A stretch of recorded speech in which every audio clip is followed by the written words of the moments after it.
ठीक है, आज के लेक्चर में अपन वेब डिजाइन से रिलेटेड इश्यूज को पढ़ेंगे। क्या क्या इश्यूज होते हैं वेब जब अपन डिजाइन करते हैं, और उनको अपन कैसे रिजॉल्व कर सकते हैं, क्या ध्यान रखना पड़ेगा ताकि वो इश्यूज अपन ज्यादा से ज्यादा रिजॉल्व कर सकें।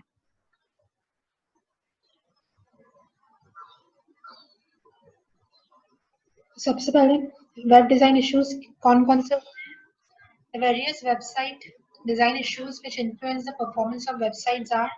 क्या क्या कुछ अपन देखते हैं उसमें से। सबसे पहले ब्राउजर कंपैटिबिलिटी होता है, ऑपरेटिंग सिस्टम का इशू आता है, bandwidth and cash, display resolution, look and feel कैसा होना चाहिए वेबसाइट का, page layout and linking, user centric design और साइट मैप। ये सारे जो इश्यूज हैं अपन उनको एक एक करके समझने की कोशिश करते हैं कि क्या होते हैं और कैसे रिजॉल्व हो सकते हैं। तो सबसे पहला जो इशू है वो है ब्राउजर कंपैटिबिलिटी।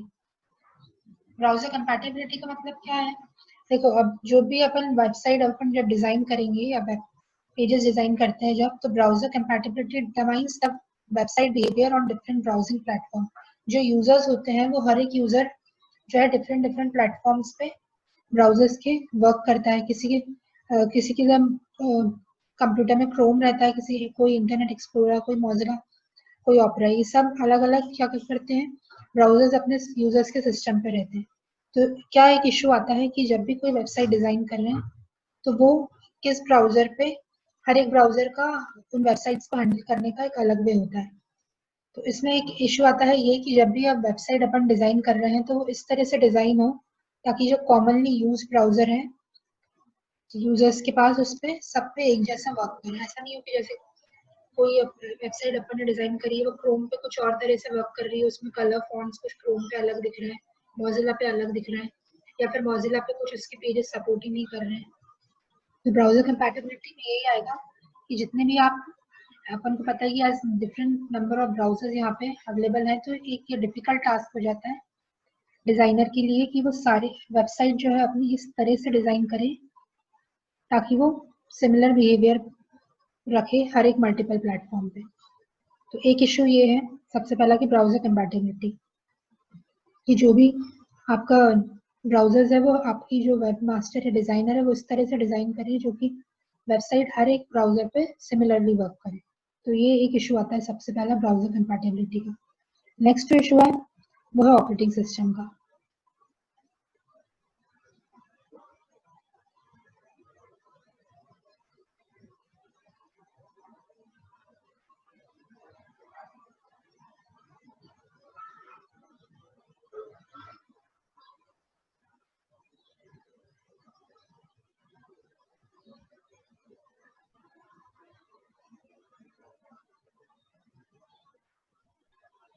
देखिए, ब्राउजर कंपैटिबिलिटी में क्या रहता है, ऑपरेटिंग सिस्टम में क्या है कि आप जैसे अब यूजर्स पता है, हर एक user different different operating system, कोई लिनक्स यूज करता है, कई कंपनीज लिनक्स यूज कर रही हैं, कोई विंडोज, कोई आईओएस, मैक, हर एक रहता है। मोबाइल्स पे भी अलग अलग एंड्रॉयड रहता है, किसी के पास आईओएस रहता है। तो ऑपरेटिंग सिस्टम जो रहते हैं वो डिफरेंट डिफरेंट वर्जन्स और डिफरेंट प्लेटफॉर्म्स अलग अलग कंप्यूटर्स पे यूजर्स के रहते हैं। तो हमारा जो एक इशू आता है मेन, कि आजकल जो अपन HTML यूज करेंगे जब भी अपनी वेबसाइट को डिजाइन करने के लिए, तो जो ऑपरेटिंग सिस्टम है वो उस HTML के टेक्स्ट को हर एक वर्जन को सपोर्ट करे। तो क्योंकि आजकल क्या हो रहा है, वेब टेक्नोलॉजी जो है HTML से XHTML की तरफ जा रही है। तो जो ओल्डर वर्जन अगर अपने ऑपरेटिंग यूजर के सिस्टम में ओल्डर ऑपरेटिंग सिस्टम डलें, तो वो जरूरी नहीं है कि जो रिसेंट नए टैग्स हैं HTML या फीचर्स को सपोर्ट करे।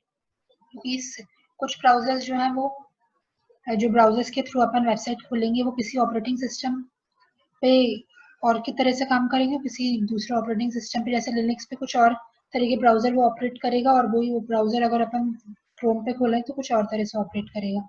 तो ये भी एक इश्यू आता है ऑपरेटिंग सिस्टम का, कि अगर जो वेबसाइट डिजाइन हुई है वो न्यू टेक्स्ट रख के लेके डिजाइन हुई है HTML या XHTML के, लेकिन जो यूजर का ऑपरेटिंग सिस्टम है वो ओल्डर वर्जन का है, तो फिर उसमें सपोर्ट करने में दिक्कत आती है। तो इसलिए जब भी अपन वेबसाइट डिजाइन करें तो इस तरह से एक तरह का इशू में क्रिटिकल इशू रहता है, क्योंकि अपन को फिर जो डिजाइनर होगा उस तरह से डिजाइन करना पड़ेगा कि वो पुराने वर्जन और न्यू वर्जन को बहुत हद तक सपोर्ट कर सके, ताकि जो पेज या वेबसाइट ओपन करे यूजर, उसको सेम बिहेवियर मिले हर एक ऑपरेटिंग सिस्टम पे।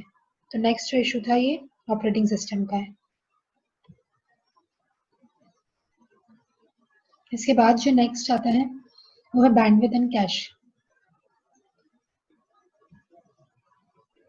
बैंडविड्थ एंड कैश अब उनको, अब जैसे पता है, अब यूजर जो है जब भी नेट यूज कर रहा है तो हर एक यूजर का अलग अलग प्लान रहता है।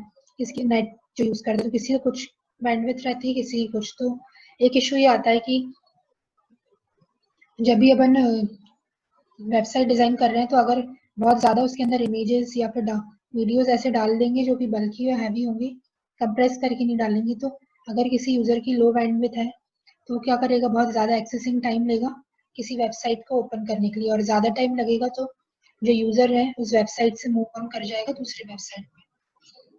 कई कल अपन ने देखा था जैसे कि 5 या 10 सेकंड से ज्यादा अगर आपकी जो वेबसाइट है वो लोड होने में दिक्कत आ रही है तो यूजर वहां से शिफ्ट कर जाता है। तो बैंडविड्थ क्या करते हैं, bandwidth and cache are also considered as the important aspect of website design.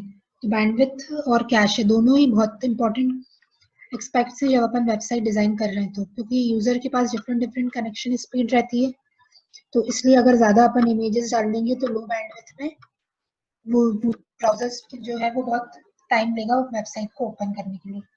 तो एक इसमें कॉन्सेप्ट यूज होता है ब्राउजर्स के साइट पे कैश है। तो इसमें क्या करते हैं, जब भी कोई ब्राउजर अपन ने ब्राउजर के थ्रू पहली बार कोई वेबसाइट अपन ने डिमांड करी, जैसे कि कोई भी अपन वेबसाइट ले सकते हैं, जैसे W3 स्कूल की वेबसाइट अपन ने ओपन करी या कोई भी tutorials.com ऐसे ओपन करी, तो जो पहली बार में ब्राउजर क्या करेगा, जितने भी उसमें इमेजेस हैं वो स्टोर कर लेगा अपने कैश एरिया में।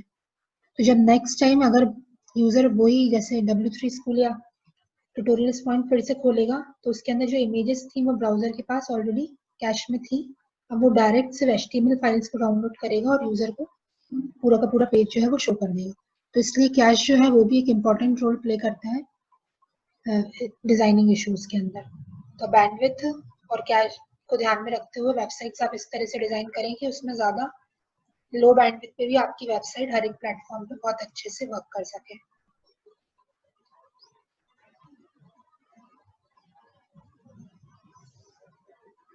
ठीक है, वही ये जो बताया था अभी कि अगर नेक्स्ट टाइम वही सेम पेज आप डिमांड कर रहे हो तो उसकी इमेजेस जो है ऑलरेडी सेव कर सकता है कैश में, तो उससे क्या होगा, जो डाउनलोड स्पीड है वो इंक्रीज हो जाएगी। इसलिए कैश और बैंडविड्थ दोनों को बहुत ध्यान में रखते हुए आप जब भी वेब पेज डिजाइन करें तो ये दो इश्यूज भी अपन देखते हैं।